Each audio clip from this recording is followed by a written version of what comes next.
ഡൽഹി ഡയറീസിന്റെ രണ്ടാം ദിവസം നമ്മുടെ വണ്ടിയൊക്കെ സെറ്റ് ആയിട്ടുണ്ട്. ഇന്നത്തെ നമ്മുടെ യാത്ര മറ്റെങ്ങോട്ടുമല്ല, ആഗ്രയിലേക്കാണ്. എല്ലാ ഭാരതീയരും ഒരിക്കലെങ്കിലും കാണണം എന്ന് ആഗ്രഹിക്കുന്ന ലോകാത്ഭുതങ്ങളിൽ ഒന്നാണ് നമ്മുടെ താജ്മഹൽ, അല്ലേ? അപ്പോൾ ആ താജ്മഹൽ കാണാൻ വേണ്ടിയിട്ട് ഇന്ന് ഞങ്ങൾ പോവാണ്. അപ്പോൾ നമ്മുടെ ഷാലിമർ ഗാർഡനിൽ നിന്നും ഏകദേശം 4.25 മണിക്കൂറോളമുണ്ട് ആഗ്രയിലേക്കുള്ള യാത്ര. രാവിലെ അല്ല, വെളുപ്പിന് 5 മണിക്ക് തന്നെ നമ്മൾ സ്റ്റാർട്ട് ചെയ്തിട്ടുണ്ട്. അപ്പോൾ നമ്മൾ എടുത്തിരിക്കുന്നത് ഒരു 7 സീറ്റർ വണ്ടിയാണ്, എർട്ടിഗയാണ്. ചേച്ചിയുണ്ട്, 2 പിള്ളേരുണ്ട്, പിന്നെ ഞാൻ മനോജ്, സിയാനമോളുണ്ട്. അതോടൊപ്പം തന്നെ നമുക്ക് കിട്ടിയിരിക്കുന്നത് ഒരു മലയാളി ഡ്രൈവർ ചേട്ടനെയാണ്. ചേട്ടൻ മാസത്തിൽ ഒരു 4-5 തവണയെങ്കിലും ഡെയിലി യാത്രയാത്ര ഉണ്ടെന്നാണ് ചേട്ടൻ പറയുന്നത്.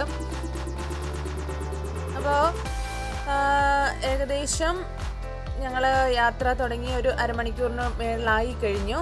അപ്പം വെളുപ്പാങ്കാലമാണ്, 6 മണിയൊക്കെ ആയതേ ഉള്ളൂ. എന്നിരുന്നാൽ പോലും നല്ല തിരക്കുണ്ട്, സാമാന്യം തിരക്കുകളുണ്ട്. പക്ഷെ ഡൽഹിയിലെ തിരക്ക് ഇതൊന്നും അല്ല എന്നാണ് നമ്മുടെ ചേട്ടൻ നമ്മളോട് പറഞ്ഞത്. സ്ട്രീറ്റ് ലൈറ്റുകളൊന്നും ഓഫായിട്ടില്ല.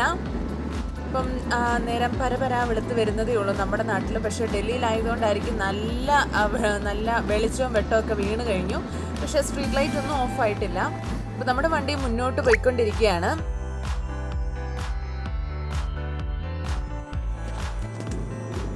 ഇപ്പോൾ നമ്മുടെ സ്റ്റാർട്ട് ചെയ്ത സ്ഥലത്ത് നിന്ന് ഏകദേശം ഒരു 12-13 കിലോമീറ്റർ കഴിയുമ്പോഴത്തേനുമാണ് നമ്മൾ യമുന എക്സ്പ്രസ് ഹൈവേയിലേക്ക് പ്രവേശിക്കുന്നത്.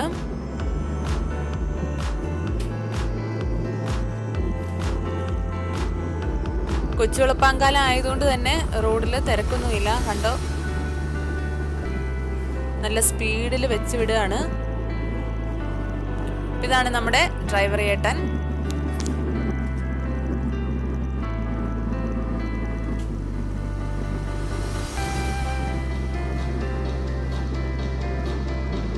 അപ്പോൾ കണ്ടോ, നീല ബോർഡ് എല്ലാവരും വായിച്ചോ, welcome to Yamuna express highway. അപ്പോൾ ഏകദേശം ഒരു അരമണിക്കൂർ മേളിൽ ആയിട്ടുണ്ട്, ഒരു 40-40 മണിക്കൂർ താഴെ ആയിട്ടുള്ളൂ നമ്മൾ യാത്ര തുടങ്ങിയിട്ട്. അപ്പോൾ നമ്മൾ എക്സ്പ്രസ് ഹൈവേയിലേക്ക് പ്രവേശിച്ചു കഴിഞ്ഞു.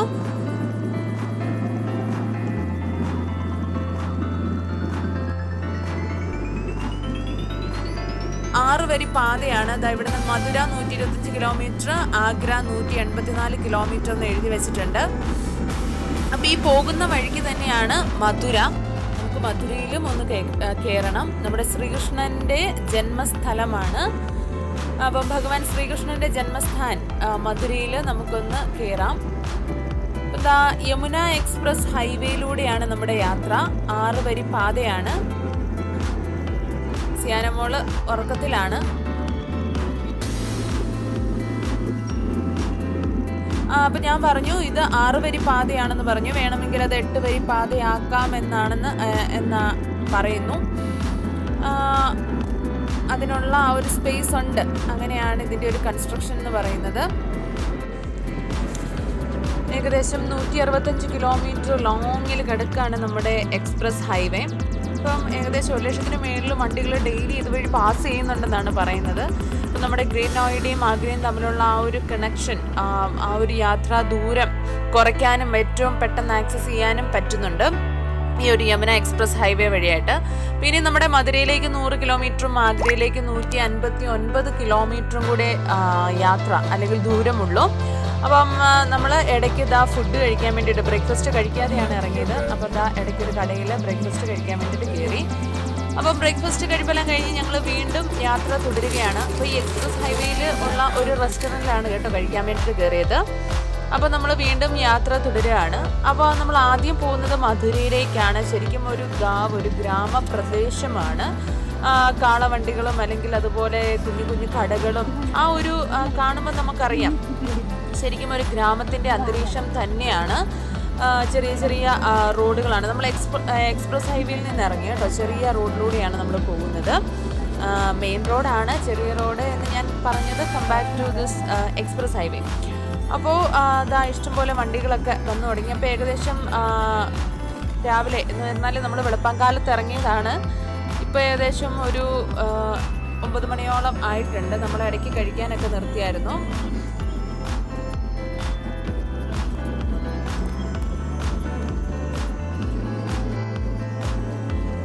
5:30 ആയപ്പോഴാണ് നമ്മൾ ഇറങ്ങിയത്. അവിടെ നിന്ന് ശരിക്കും ഒരു 2.5 മണിക്കൂറോളം യാത്രയുണ്ട്. ഇടയ്ക്ക് ഫുഡ് കഴിക്കാൻ നിർത്തിയിരുന്നു. ഇപ്പം എല്ലാം കൂടെ കഴിഞ്ഞ് ഒരു 9:30 സമയം കഴിഞ്ഞിട്ടുണ്ട്. 9:10 മണി സമയം കഴിഞ്ഞിട്ടുണ്ട്. നല്ല വെട്ടമൊക്കെ വീണു, വെയിലായിട്ടുണ്ട്.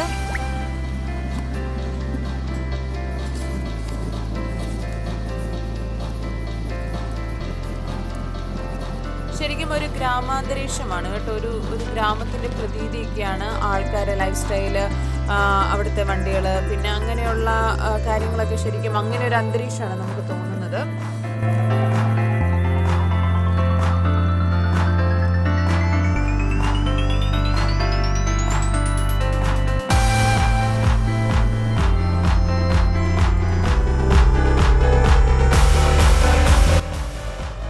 നമ്മൾ ശ്രീകൃഷ്ണ ജന്മസ്ഥാനിൽ എത്തിയിരിക്കുകയാണ്. ഇത് ഗേറ്റ് നമ്പർ 2 ആണ്. അപ്പോൾ അവിടുന്ന് നമ്മൾ അകത്തേക്ക് കയറുകയാണ്. ചെറിയ ചെറിയ കടകൾ, ഇഷ്ടം പോലെ കടകളുണ്ട്. അത് ഈ ഒരു പൂജാ സാധനങ്ങളും അല്ലെങ്കിൽ അതുപോലെ മയിൽപീലികൾ, ആ ഒരു അമ്പലവുമായിട്ട് ബന്ധപ്പെട്ടിട്ടുള്ള ഒരുപാട് സാധനങ്ങൾ, ചെറിയ ചെറിയ കച്ചവടങ്ങൾ ഇവിടെ നടക്കുന്നുണ്ട്. നല്ല തിരക്കായി കഴിഞ്ഞു. 10 മണി 10:30 നല്ല തിരക്കായി കഴിഞ്ഞു. ഇതാണ് അതിൻ്റെ മെയിൻ എൻട്രൻസ് എന്ന് പറയുന്നത്. ഇവിടെ തന്നെ എഴുതി വെച്ചിട്ടുണ്ട്, ശ്രീകൃഷ്ണ ജന്മസ്ഥാനം എഴുതി വെച്ചിട്ടുണ്ട്. ഇതാണ് മെയിൻ എൻട്രൻസ്. ശ്രീകൃഷ്ണ ജന്മഭൂമി എഴുതി വെച്ചിട്ടുണ്ട്.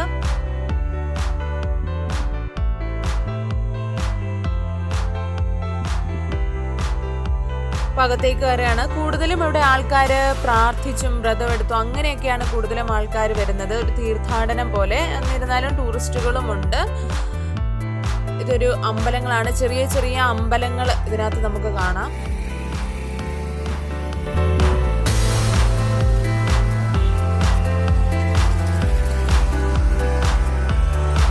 ഇതെല്ലാം അങ്ങോട്ടുള്ള വഴികളാണ്. ചെറിയ ചെറിയ ഒരുപാട് കടകൾ ഇവിടെ എല്ലാം ഉണ്ട്.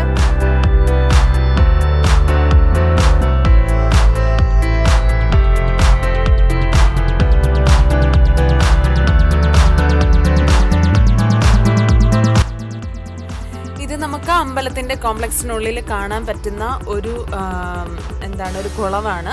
ഇത് ശരിക്കും ഇതിനെ പറയുന്നത് പോട്രക്കുണ്ട് അഥവാ പവിത്രക്കുണ്ട് എന്നുള്ളതാണ്. അതായത് ഭഗവാൻ ശ്രീകൃഷ്ണൻ്റെ ആദ്യം കുഞ്ഞായിരുന്നപ്പോഴത്തെ ഫസ്റ്റ് ബാത്ത് നടന്ന ഇവിടെയാണെന്നാണ് വിശ്വാസം, പറയപ്പെടുന്നത്. പിന്നെ നമുക്ക് അവിടുന്ന് അധികം ഫോട്ടോഗ്രാഫി ഒന്നും, എൻട്രി ഫീസ് ഇല്ല കേട്ടോ. അങ്ങോട്ട് എൻട്രി ഫീസ് ഒന്നുമില്ല. അത് സാറ്റർഡേ ടു സൺഡേ ഓപ്പൺ ആണ് എല്ലാ ദിവസവും. പിന്നെ ഞാൻ പറഞ്ഞു, ഇതുപോലെ തന്നെ ടൂറിസ്റ്റുകളേക്കാൾ കൂടുതൽ അവിടെ വിശ്വാസികളാണ് പ്രാർത്ഥനയ്ക്കൊക്കെ ആയിട്ടാണ് വരുന്നത്. അതുപോലെ തന്നെ 3 പ്രധാനപ്പെട്ട ക്ഷേത്രങ്ങളാണ് ഈ ഒരു കോംപ്ലക്സിനകത്ത് ഉള്ളത്. അപ്പം നമ്മൾ അതിൻ്റെ ഏകദേശം പിന്നെയും വെളിയിലോട്ട് ഇറങ്ങി കഴിഞ്ഞു. കണ്ടോ, മുഴുവനും പശുക്കളും അങ്ങനെയുള്ള വളരെ ഫ്രീ ആയിട്ട് സഞ്ചരിക്കുന്നതായിട്ട് നമുക്ക് കാണാൻ വേണ്ടിയിട്ട് പറ്റും. അപ്പോൾ നമ്മൾ അവിടെ അധിക നേരം സ്പെൻഡ് ചെയ്തില്ല. നമ്മൾ കുറച്ച് നേരം എല്ലാം ഒന്ന് കണ്ടിട്ട് വീണ്ടും പുറത്തേക്ക് ഇറങ്ങിയിരിക്കുകയാണ്.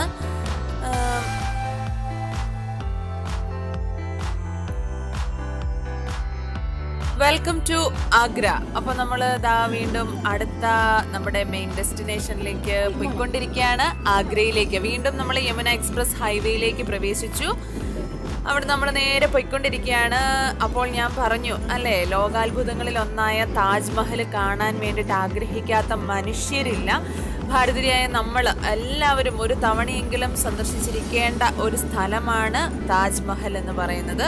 അപ്പം വളരെ എക്സൈറ്റഡ് ആണ്. ആദ്യമായിട്ട് അങ്ങോട്ട് ഒരുപാട് നാളത്തെ ആഗ്രഹത്തിന് ശേഷം ആ ഒരു ആഗ്രഹത്തിൻ്റെ സാധിച്ചു കിട്ടിയതിൻ്റെ ആ ഒരു എക്സൈറ്റ്മെൻറ്റിൽ ഞങ്ങൾ മുന്നോട്ട് പോയിക്കൊണ്ടിരിക്കുകയാണ്.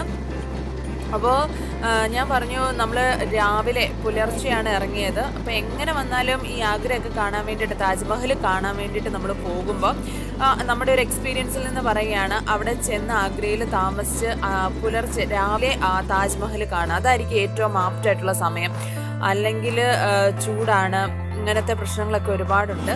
അപ്പോൾ എന്താ നമ്മൾ ഈ യമുന എക്സ്പ്രസ് ഹൈവേയിൽ ടോളുണ്ട്. അപ്പോൾ ടോള് കടന്ന് വേണം പോകാൻ വേണ്ടിയിട്ട്. അപ്പോൾ ഈ ചേട്ടൻ പറഞ്ഞൊരു കാര്യമാണ്, നമ്മൾ ഒരു മാസം 10 തവണയിലോ 19 തവണയിലോ കൂടുതൽ പോവുകയാണെങ്കിൽ ടോളിന് റേറ്റ് കുറവുണ്ട് എന്ന് പറയുന്നു. ആ സെയിം വണ്ടി തന്നെയാണ് പോകുന്നതെങ്കിൽ ടോൾ റേറ്റ് കുറവുണ്ട് എന്നിങ്ങനെ പറയുന്നു. അപ്പോൾ മുന്നോട്ട് പോയിക്കൊണ്ടിരിക്കുകയാണ്.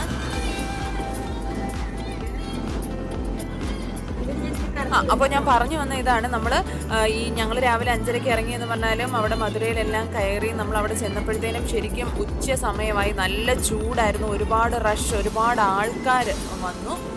അപ്പോൾ അതിൽ നിന്നൊക്കെ ഒഴിവാകാൻ വേണ്ടിയിട്ട് എനിക്ക് തോന്നുന്നു പുലർച്ചെ കയറുന്നതാണ് നല്ലതെന്ന് തോന്നുന്നു. അപ്പോൾ നമ്മൾ ഇതാ ആഗ്രയിൽ എത്തിക്കഴിഞ്ഞു. അപ്പോൾ ഒരു ആഗ്രഹത്തിനൊരു കുതിര സവാരി നടത്തുകയാണ്. ശരിക്കും ഫസ്റ്റ് ടൈമാണ്, അപ്പോൾ എൻജോയ് ചെയ്യുകയാണ് ശരിക്കും.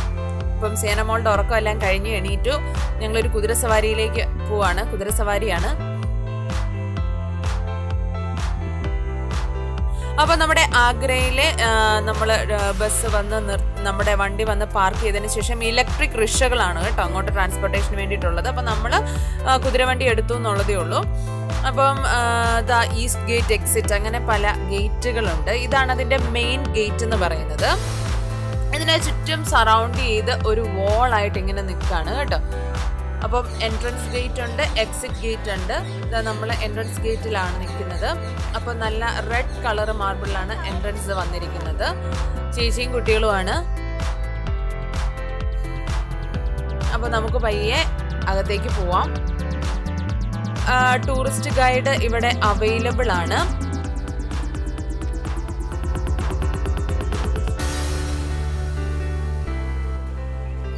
അതുപോലെ തന്നെ എൻട്രി ഫീസ് ഉണ്ട് കേട്ടോ. ടിക്കറ്റ് നമുക്ക് ഓൺലൈനിൽ എടുക്കാം, അതല്ലാതെ നമുക്ക് ഇവിടെ വന്നതിന് ശേഷം ടിക്കറ്റ് എടുക്കാവുന്നതാണ്. അപ്പോൾ ടിക്കറ്റിൻ്റെ കൂടെ അവർ ID പ്രൂഫ് ചോദിക്കും. ID പ്രൂഫ് ഉണ്ടായിരിക്കണം കയ്യിൽ. അതുപോലെ തന്നെ വളരെ സ്ട്രിക്റ്റ് ആണ്, എല്ലാം ചെക്ക് ചെയ്തും ഒക്കെ നമ്മളെ അകത്തേക്ക് കയറ്റുള്ളൂ. പ്ലാസ്റ്റിക്സ് അങ്ങനെയുള്ള കാര്യങ്ങളൊന്നും ഉള്ളിലേക്ക് കയറ്റില്ല. ക്യാമറ, ഫോട്ടോഗ്രാഫി അലൗഡ് അല്ല ഉള്ളിൽ, പ്രത്യേകിച്ച് താജ്മഹലിനകത്ത് ഫോട്ടോഗ്രാഫി അലൗഡ് അല്ല. പുറത്ത് നിന്നൊക്കെ എടുക്കാം, അതിനകത്ത് മോസ്കിനകത്ത് ഇത് അലൗഡ് അല്ല. അപ്പോൾ നമ്മൾ ദാണ്ടെ ഇപ്പോൾ 15 വയസ്സിന് താഴെയുള്ള കുട്ടികൾക്ക് എൻട്രി ഫീസ് ഇല്ല. പിന്നെ ഇന്ത്യൻ ഫോറിനേഴ്സ് അങ്ങനെയുള്ളവർക്കെല്ലാം ടിക്കറ്റ് റേറ്റിൽ വ്യത്യാസമുണ്ട്. ഓൺലൈനിൽ ടിക്കറ്റ് ചെയ്യുമ്പം ബുക്ക് ചെയ്യുമ്പോൾ കുറച്ച് പൈസ കുറവുണ്ട്. അപ്പം ടിക്കറ്റിൻ്റെ റേറ്റും കാര്യങ്ങളും എല്ലാം നെറ്റിൽ അവൈലബിൾ ആണ്. അപ്പം ഞാൻ അതിൻ്റെ കൂടുതൽ ഡീറ്റെയിൽസ് പറയുന്നില്ല. അപ്പം നമ്മളിത് മെയിൻ എൻട്രൻസ് വഴി അകത്തേക്ക് കയറുകയാണ്. അപ്പം ശരിക്കും പറയുകയാണെങ്കിൽ ടൂറിസ്റ്റ് ഗൈഡ് ഉണ്ടെങ്കിൽ ഓരോന്നിൻ്റെയും മൈന്യൂട്ടായിട്ടുള്ള കാര്യങ്ങളും അതിൻ്റെ പിന്നിലുള്ള ഹിസ്റ്ററിയും ഒക്കെ അവർ നമുക്ക് വിവരിച്ച് തരും. അപ്പം ഞങ്ങൾ ഗൈഡിനെ എടുത്തില്ലായിരുന്നു. അപ്പം എന്താണ്ട് ഇത് കണ്ടു, ഇതെല്ലാം നമ്മൾ ഓർക്കും വരച്ച് വെച്ചിരിക്കുന്നതാണ്, അല്ല, ഇതെല്ലാം മാർബിളിൽ ചെയ്തിട്ടുള്ള കൊത്തുപണികളാണ്. ശരിക്കും നമ്മൾ അതിശയിച്ച് നിന്നു പോകും. അപ്പോൾ ഇത് മൊത്തം ഒരു റെഡ് കളറിലാണ് എൻട്രൻസ് വന്നിരിക്കുന്നത്. അപ്പം മെയിൻ എൻട്രൻസിൽ കൂടെ തന്നെ, അതിൻ്റെ മെയിൻ എൻട്രൻസിലൂടെ തന്നെ അകത്തേക്ക് കയറുമ്പോഴത്തേനും നമുക്ക് താജ്മഹലിൻ്റെ ഒരു ഗ്ലിംസ് കിട്ടും. ദൂരെ നമുക്ക് താജ്മഹൽ കാണാൻ വേണ്ടിയിട്ട് പറ്റും. നല്ല വൈറ്റ് മാർബിളിൽ കുത്തി നിർത്തിയിരിക്കുകയാണ്. നമുക്ക് കണ്ണെടുക്കാൻ തോന്നത്തില്ല, ശരിക്കും നമ്മളത് കണ്ടങ്ങ് നിന്നു പോകും. അപ്പോൾ ഈ ഒരു വാതിൽ തന്നെ ഒരുപാട് ഫോട്ടോഗ്രാഫേഴ്സ്, ഒരുപാട് പയ്യന്മാർ നിൽപ്പുണ്ട്. അവരെല്ലാം നമുക്ക് ഫോട്ടോ എടുക്കുകയും അപ്പം തന്നെ അതിൻ്റെ ഫോട്ടോഗ്രാഫ് ആക്കി നമുക്ക് തരികയും ചെയ്യുന്നുണ്ട്. അപ്പോൾ അങ്ങനെയുള്ള സജ്ജീകരണങ്ങളെല്ലാം ഇവിടെ അവൈലബിൾ ആണ്. അപ്പോൾ ഞാൻ പറഞ്ഞ ആ സമയം കണ്ട ഒരുപാട് നല്ല തിരക്കായിട്ടുണ്ട്, ഒരുപാട് ആൾക്കാരായിട്ടുണ്ട്. ഇവിടെ തന്നെ ഈ ഒരു ഫ്രണ്ടിൽ നിന്ന് ഞങ്ങൾ ഫോട്ടോ എടുക്കാൻ വേണ്ടിയിട്ട് കുറേ കഷ്ടപ്പെട്ടു. കാരണം 1 by 1 ആൾക്കാർ ഇങ്ങനെ വന്ന് പോയിക്കൊണ്ടിരിക്കുകയാണ്. ചുറ്റും നല്ല റഷായിട്ടുണ്ട്. അതുകൊണ്ടാണ് ഞാൻ പറഞ്ഞത് കുറച്ചുകൂടെ സമയം മുൻപ് വന്നിരുന്നെങ്കിൽ കുറച്ചുകൂടെ തിരക്ക് ഒഴിവാക്കാമായിരുന്നു. അതാണ് ഇച്ചിരി നല്ലൊരു സമയം എന്ന് പറയുന്നത്. അപ്പോൾ എന്താ ഏകദേശം അത്യാവശ്യം അവിടെ നിന്ന് ഞങ്ങൾ 1-2 ഫോട്ടോഗ്രാഫ് ഒക്കെ ഒപ്പിച്ചിട്ടുണ്ട്.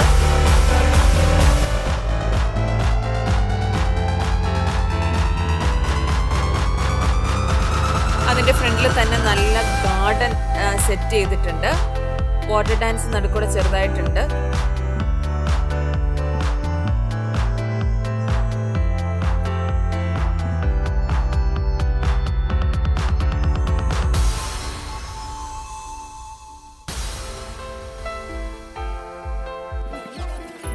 അതിൻ്റെ ആ ഒരു റിനോവേഷനൊക്കെ അല്ലെങ്കിൽ അതിൻ്റെ പരിപാടികളൊക്കെ നടക്കുന്നതേ ഉള്ളൂ. കണ്ടോ, നല്ല ചൂടാണ്. ആ ഒരു ക്ലൈമറ്റിന് നല്ല ചൂടുണ്ട്. അപ്പം നമ്മളിത് അകത്തേക്ക് കയറുകയാണ്.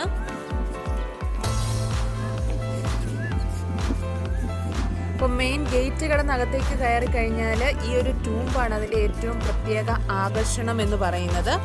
നമ്മുടെ മുംതാസ് മഹലിന് വേണ്ടിയിട്ട് നിർമ്മിച്ച ആ ഒരു പ്രണയ സൗധം, അത് ശരിക്കും അതൊന്ന് കാണേണ്ടത് തന്നെയാണ്. അതിൻ്റെ ആ മെയിൻ എൻട്രൻസ് തന്നെ നമുക്ക് കാണാൻ കണ്ട ഒരു ആർച്ച് ഷേപ്ഡ് ഡോറാണുള്ളത്, അല്ലെങ്കിൽ ഒരു എന്താ പറയുന്നത്, ഒരു ഡോവേ എന്ന് പറയുന്നത് ആർച്ച് ഷേപ്ഡ് ആണ്.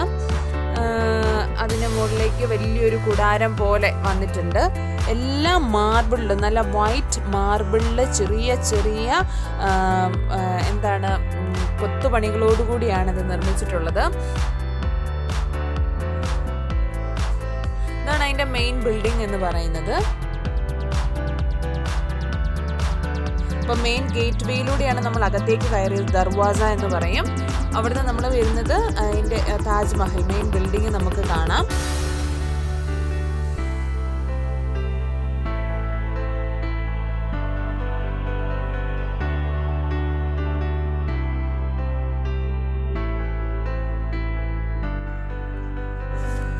അപ്പോൾ നമ്മൾ പയ്യെ അകത്തേക്ക് കയറുകയാണ്. അപ്പോൾ ഈ താജ്മഹൽ കോംപ്ലക്സിൻ്റെ ആ 3 സൈഡും ഓരോ റെഡ് സാൻഡ് സ്റ്റോൺ വാൾസ് ഉണ്ട്. അപ്പം അത് 3 സൈഡിലും ഇങ്ങനെ ഓരോരോ ബിൽഡിങ്ങുകളുണ്ട്. ഇനി ഇത് ഇല്ലാത്ത ഒരു വശം റിവറിനോട് ഓപ്പൺ ആണ്, അത് യമുന നദി നമുക്ക് കാണാം, ഓപ്പൺ ആണ് ആ ഒരു സൈഡ് മാത്രം. ബാക്കി 3 സൈഡിലും ഇതുപോലെ റെഡ് സാൻഡ് സ്റ്റോൺ ആയിട്ടുള്ള ഓരോ ബിൽഡിങ്ങുകൾ നമുക്ക് കാണാൻ വേണ്ടിയിട്ട് പറ്റും. ചുറ്റും ഈ റെഡ് സാൻഡ് സ്റ്റോൺ വാൾസും നമുക്ക് കാണാം. അവിടെ കുറച്ച് അഡീഷണൽ ആയിട്ടുള്ള മൊസോളിയംസ് നമുക്ക് കാണാം. ഇനി ഇവിടുന്ന് ഒരു സൈഡിലൂടെ നമ്മൾ അകത്തേക്ക് കയറുകയാണ്. ഇപ്പം നമ്മൾ കണ്ടത് വെസ്റ്റേൺ ബിൽഡിംഗ് ആണ് മോസ്കിൻ്റെ. അത് നമ്മുടെ ടൂംബിനെ, ഈ ഒരു നമ്മുടെ ടൂംബിനെ ഫേസ് ചെയ്തിട്ടാണ് ശരിക്കും ഈ ഒരു വെസ്റ്റേൺ ബിൽഡിംഗ് ഇരിക്കുന്നത്. അതൊരു മോസ്കാണ്. ഇവിടുന്ന് നമ്മൾ അതിലേക്ക് നമ്മുടെ മെയിൻ ബിൽഡിങ്ങിലേക്ക്, താജ്മഹലിലേക്ക്, ടൂംബിലേക്ക് കയറുകയാണ്. ഞാൻ പറഞ്ഞു ഒരു സൈഡ് ഓപ്പൺ ആണ്. ആ ഓപ്പൺ ആയിട്ടുള്ള സൈഡാണ് ഇതുപോലെ യമുന റിവറാണ്, അതിൻ്റെ തീരത്താണ് ഇത് നിൽക്കുന്നത്. അപ്പം യമുനയാണ് നമ്മൾ കാണുന്നത്, റിവറാണ് കാണുന്നത്. നമ്മളിതിൻ്റെ സൈഡിലൂടെ, അപ്പോൾ ഞാൻ പറഞ്ഞു നമുക്ക് നമ്മുടെ നോർമൽ പുറത്തുനിന്ന് വന്ന ചെരുപ്പൊന്നും ഉപയോഗിച്ച് ഇതിനകത്ത് കയറാൻ വേണ്ടിയിട്ട് പറ്റില്ല. എൻട്രി ഭയങ്കര റെസ്ട്രിക്റ്റഡ് ആണ്. നോർമൽ ചെരുപ്പ് ഉപയോഗിക്കാൻ വേണ്ടിയിട്ട് പറ്റില്ല.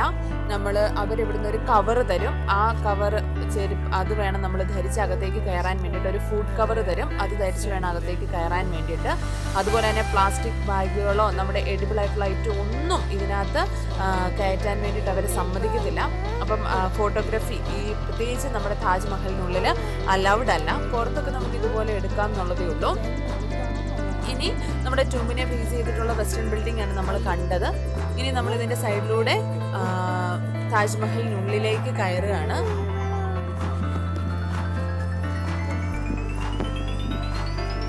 കണ്ടോ, ഓരോന്നും കൃത്യമായിട്ട് നമ്മളെ ചെക്ക് ചെയ്യിച്ചിട്ടാണ് അവർ അകത്തേക്ക് കയറ്റി വിടുന്നത്. ഗാർഡനാണ് ഫ്രണ്ടിൽ കാണുന്നത്.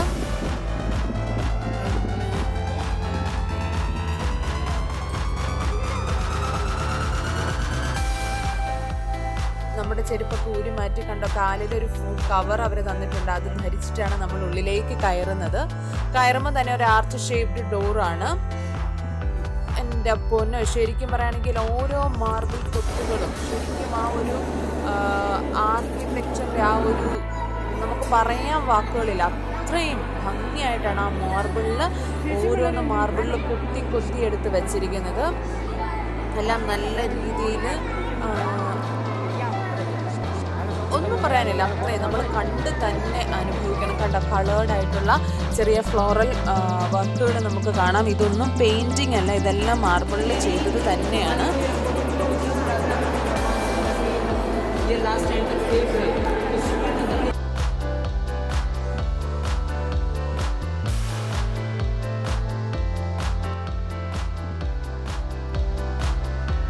നമ്മുടെ മുംതാസ് മഹലിൻ്റെയും ഷാജഹാൻ്റെയും ടൂംബാണ്, അവരുടെ ശവകുടീരങ്ങളാണ് നമ്മളിപ്പോൾ കണ്ടത്. അവിടുന്ന് നമ്മൾ അകത്തേക്ക് പോവുകയാണ്.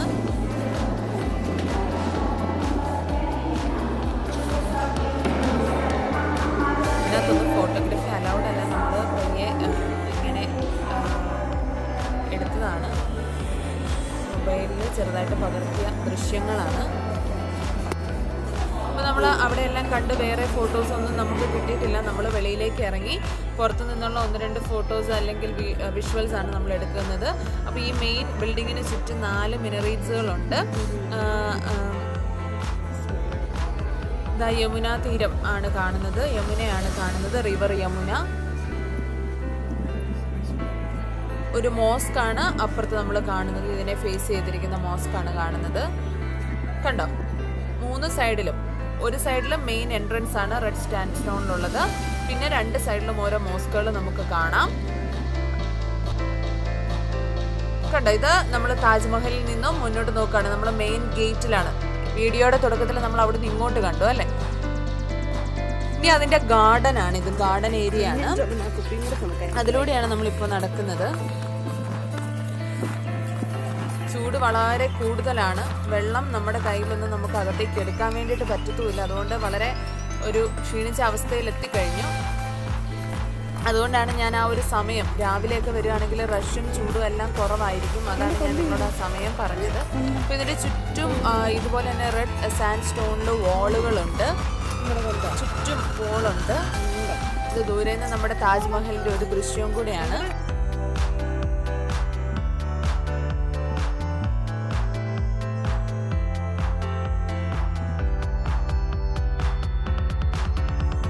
ഇതാണ് അതിൻ്റെ ഗ്രേറ്റ് വാളെന്ന് ഞാൻ പറഞ്ഞത്, ചുറ്റുമുള്ള വാളെന്ന് പറഞ്ഞത്.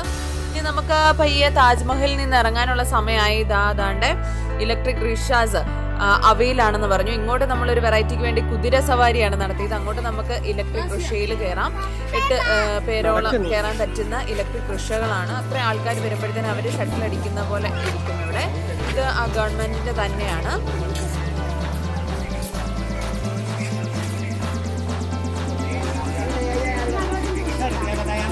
ഇപ്പൊ മുഴുവൻ ആൾക്കാർ വരാതെ അവര് വണ്ടി എടുക്കില്ല, സ്റ്റാർട്ട് ചെയ്യില്ല.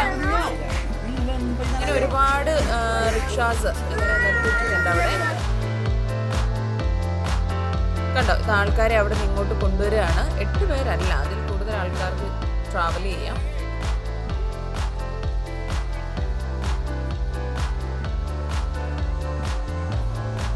അതിന്റെ പുറത്തായിട്ട് ഒരു സൗത്ത് ഇന്ത്യൻ വെജിറ്റേറിയൻ റെസ്റ്റോറന്റ് ഉണ്ട്.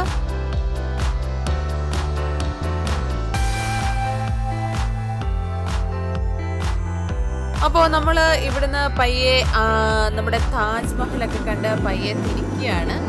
ഇനി നമ്മുടെ അടുത്ത യാത്ര ഈ ഒരു ലൈനിൽ തന്നെയുള്ള ആഗ്ര ഫോർട്ടിലേക്കാണ്. അപ്പോൾ ആഗ്ര ഫോർട്ടും അതിൻ്റെ വിശേഷങ്ങളുമായിട്ട് ഡൽഹി ഡയറീസിൻ്റെ അടുത്ത എപ്പിസോഡിൽ നമുക്ക് കാണാം. അപ്പോൾ നിങ്ങൾക്ക് വീഡിയോ ഇഷ്ടപ്പെടുമെങ്കിൽ ലൈക്ക് ചെയ്യാനും ഷെയർ ചെയ്യാനും കമൻറ്റ് ചെയ്യാനും മറക്കരുത്. ചാനൽ ആദ്യമായിട്ടാണ് കാണുന്നതെങ്കിൽ സബ്സ്ക്രൈബ് ചെയ്യണേ. തൊട്ടടുത്ത് കാണുന്ന ബെൽ ഐക്കൺ ക്ലിക്ക് ചെയ്യുക, ഓൾ ഓപ്ഷൻ സെലക്ട് ചെയ്യുക. അപ്പോൾ ഞാനിടുന്ന എല്ലാ വീഡിയോസും അതിൻ്റെ നോട്ടിഫിക്കേഷൻസും കൃത്യമായി നിങ്ങളുടെ കയ്യിലെത്തും. അപ്പോൾ പുതിയ വിശേഷങ്ങളുമായിട്ട് നമുക്ക് അടുത്ത വീഡിയോയിൽ വീണ്ടും കാണാം. അതുവരെ നന്ദി, നമസ്കാരം.